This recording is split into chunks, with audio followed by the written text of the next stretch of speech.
Hi friends, welcome to Bhavani Mani YouTube channel. இந்த video எதை பற்றி பார்க்க போகிறோன்னா, ஆடிப்பெருக்கு ஆடி 18. ஆடிப்பெருக்கு ஆடி 18க்கு என்ன பண்ணலாம் அப்படின்னு தாங்க பார்க்க போகிறோம். ஆகஸ்ட் 3, 2026 மண்டே திங்கக்கிழமை தாங்க வருது. அன்னைக்கு காலையில் நல்ல நேரம் பார்த்தா 6 to 7:15 வரைக்கும் இருக்குங்க.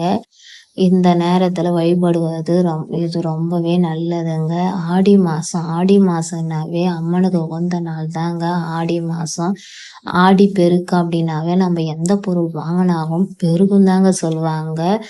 அது செல்வமும் நீர் வளமும் நம்ம குறையாம இருக்கணும் அப்படின்னா அந்த வழிபாடு பண்ணனா ரொம்ப நல்லது.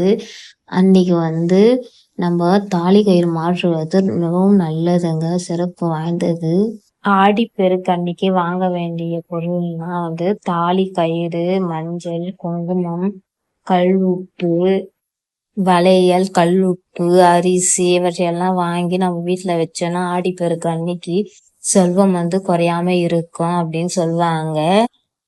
ஆடிப்பெருக்கு அன்னைக்கு நம்ம மஞ்சள் அல்லது சிவப்பு நிற உடைய அணிந்து கோவிலுக்கு சென்று வழிபட்டா மிகவும் சிறப்பு வாய்ந்தது. ஆடிப்பெருக்கு அன்னைக்கு நம்ம வீட்டில் நெய்வேத்தியம் எதனா ஒன்று செஞ்சு சாமிக்கு வைக்கும் வழிபாடுனாங்க. ஆடிப்பெருக்கு அன்னைக்கு தங்கம், வெள்ளி இவற்றை தான் வாங்கி வைக்கணும்னு இல்லை.